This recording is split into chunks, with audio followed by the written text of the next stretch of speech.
Nah, Mm-mm. itu tuh, nah ini garis kuning yang terakhir tuh yang naik ke atas. Nah, itu apakah eh, confirm apa enggak itu kita nggak tahu gitu ya. Ini apa ini masih bersifat projection atau gimana cara kita menafsirkannya? Ini yang paling pasti adalah Heeh. yang paling pasti analisis itu nggak ada yang pasti gitu ya. Iya, iya Jadi ini betul. semua sifatnya adalah projection. Projection, iya. Betul. Bisa aja dia membentuk yang namanya extended correction pattern. Itu lebih advance lagi. Jadi Mm-mm. ketika dia sudah selesai wave A, B, C, D, E ini, ternyata dia nggak langsung break ke atas, tertahan dulu, dan Mhm. dia masih akan sideways lagi dengan pola continuation lagi, nanti mungkin lebih panjang lagi dan lebih ribet lagi di sini.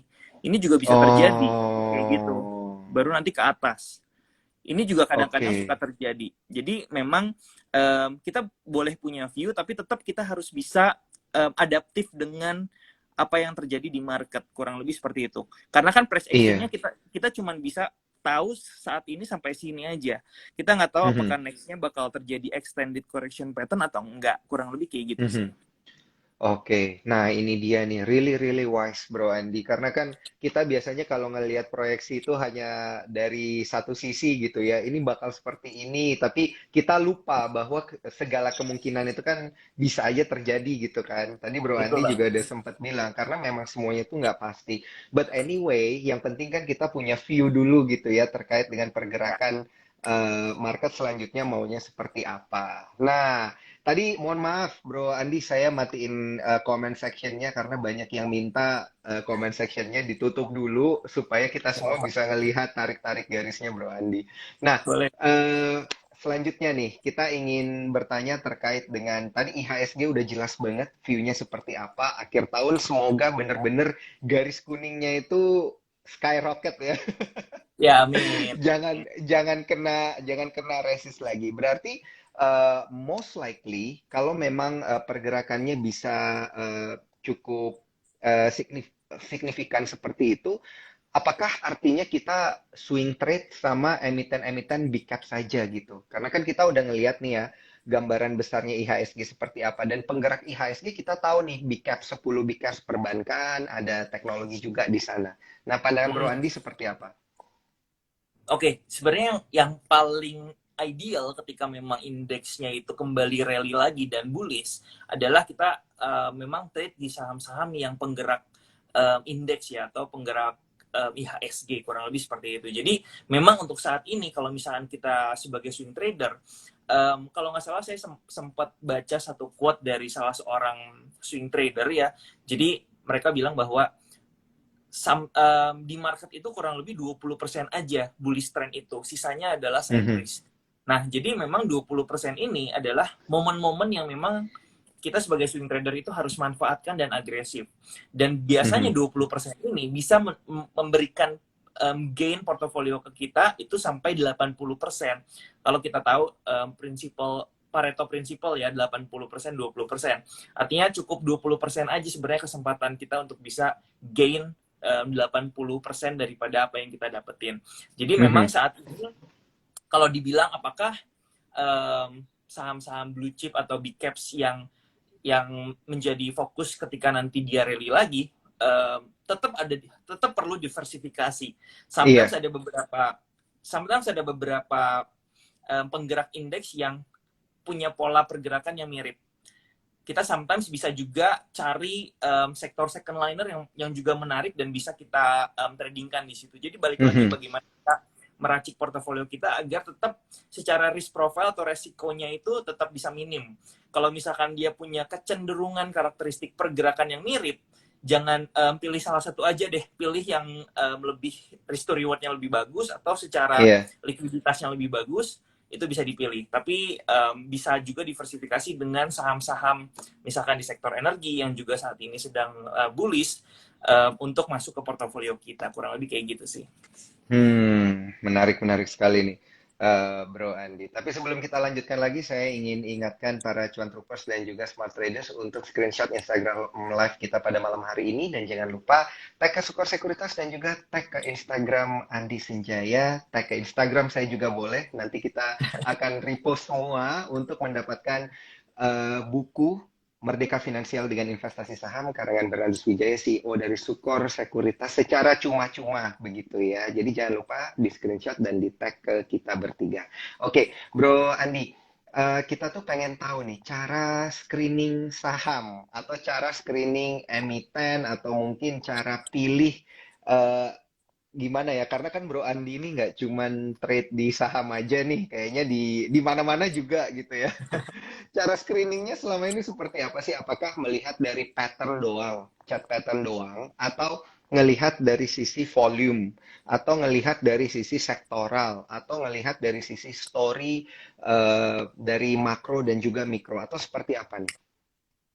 Oke, ini pertanyaan yang bagus tentang screening ya. Dan Mhm. most likely kita juga dapat pertanyaan banyak banget tentang screening saham.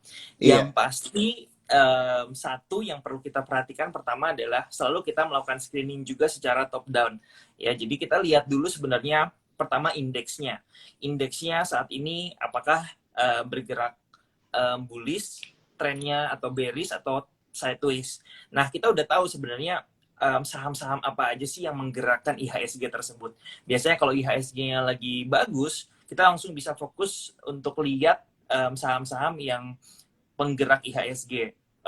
Saham-saham yang Mhm. masuk ke big caps juga kan, yang top 10 big caps bisa dilihat saham-saham tersebut dan most likely biasanya banking gitu ya. Kita bisa fokus di sana.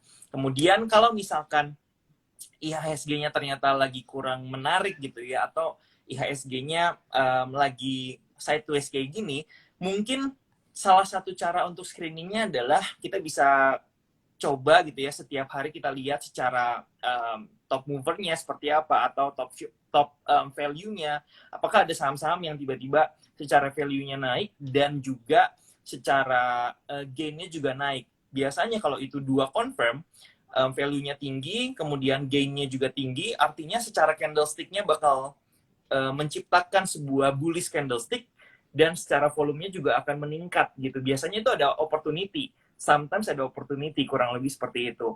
Nah, kedua, kita Mhm. bisa bisa lihat secara sektoralnya juga.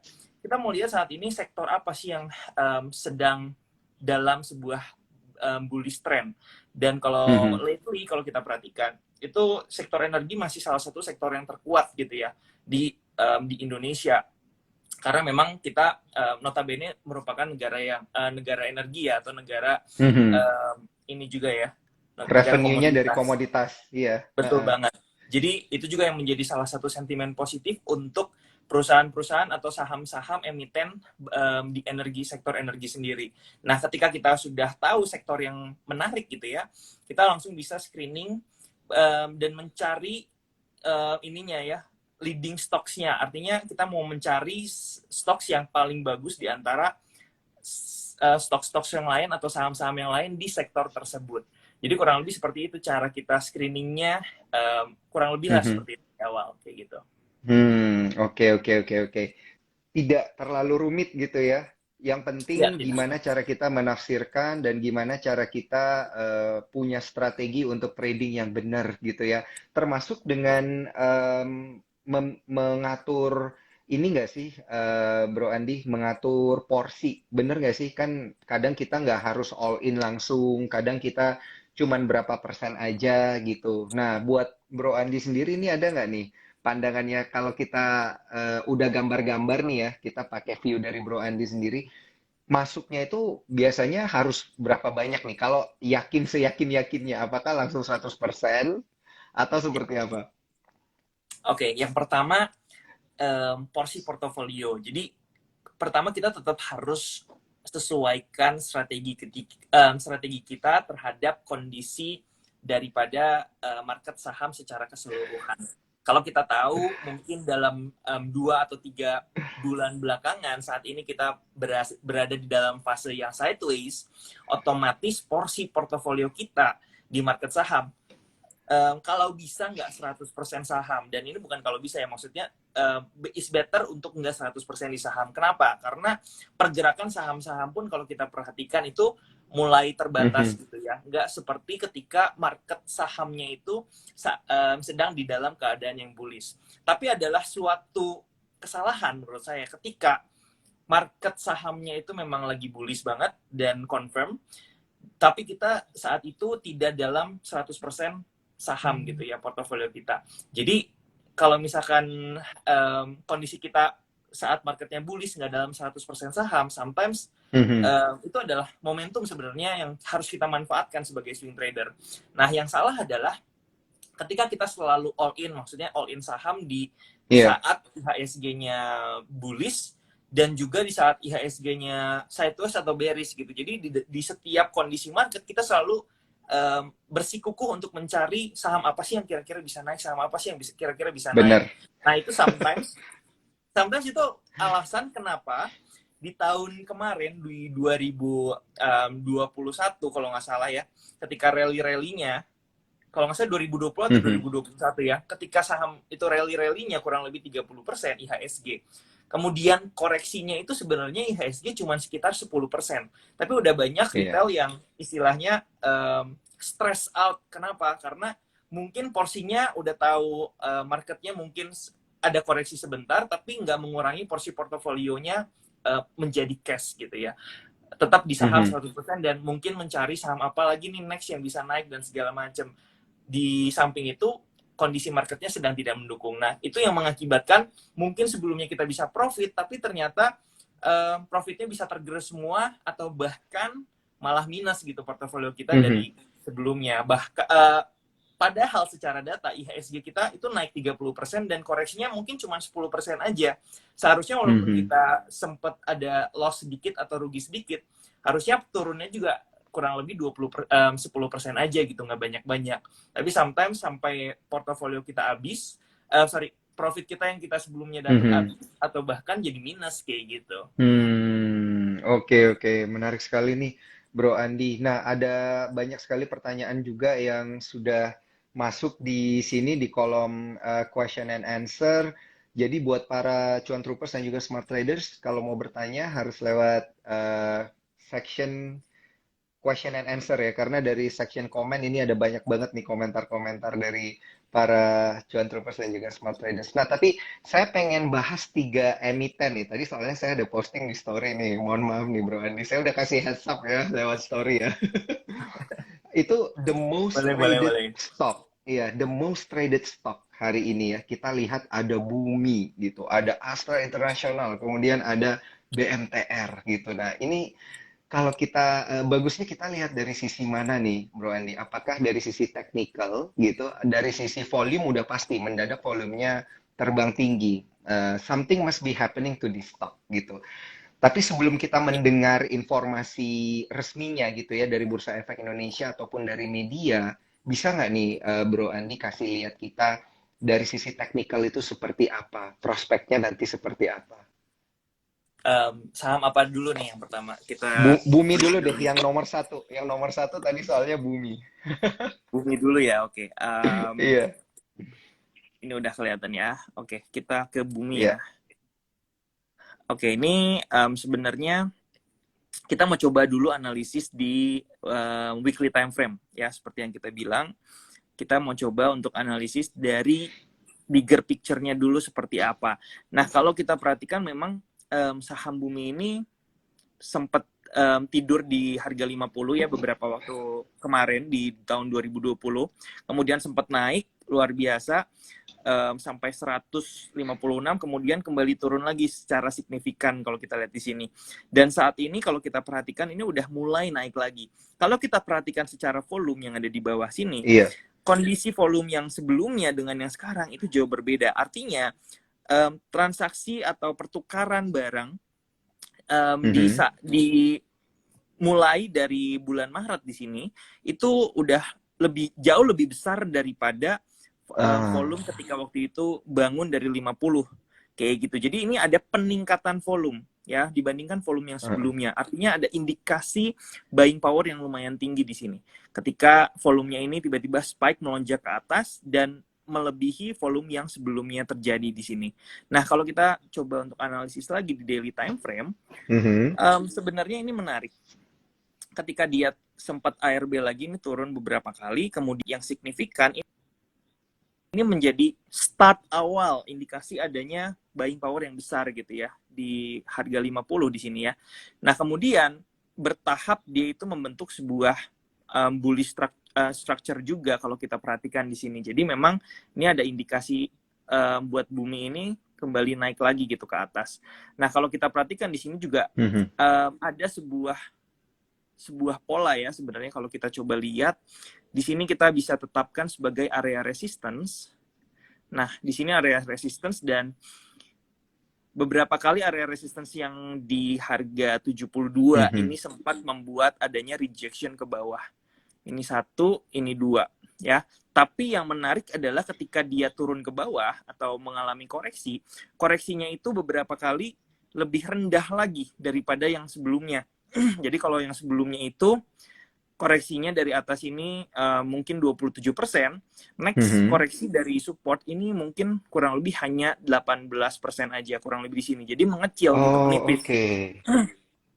Ini Menipis dari apakah area yang, support. sorry, saya potong sedikit, ini apakah yang dibilang dengan membentuk base baru gitu ya, Bro Andi ya? Base baru itu sebenarnya yang di bawah ini, atau Oh, lebih oke. tepatnya membentuk support yang baru sih di sini, kayak gitu. Ini kalau kita lihat kontraksinya jauh lebih kecil, artinya ketika ada ketika masuk ke area resistance lagi dan kemudian ada beberapa mungkin yang take profit atau melakukan aksi jualnya tidak semasif ketika di periode yang sebelumnya masuk resistance kayak gitu. Jadi kalau kita berbicara secara chart pattern di sini ada potensi dia membentuk yang namanya ascending triangle gitu ya, atau kalau di sini lebih jelasnya lagi membentuk yang namanya cup and handle pattern. Di sini cupnya, kemudian di sini membentuk yang namanya handle. Jadi ketika dia berhasil breakout di sini dengan volume yang signifikan, jadi breakoutnya tuh di sini nih, candlesticknya juga mantep luar biasa. Di sini juga diikuti dengan candlestick dengan volume yang lumayan tinggi ya, atau lumayan besar di sini. Kemudian setelah dia berhasil break dari resistance di sini, dia menuju ke resistance selanjutnya. Which is resistance selanjutnya itu kalau kita perhatikan di sini ada di atas ini, langsung di breakout ke atas, kemudian di atas ini juga ada nih. Di sini ada juga dan langsung di breakout lagi ke atas. Jadi saat ini sudah bermain di atas level resistance yang ada di sini. Jadi kalau misalkan dalam beberapa hari terakhir, dalam beberapa waktu ke depan ada koreksi sedikit, itu pasti akan menjadi level support area di sini.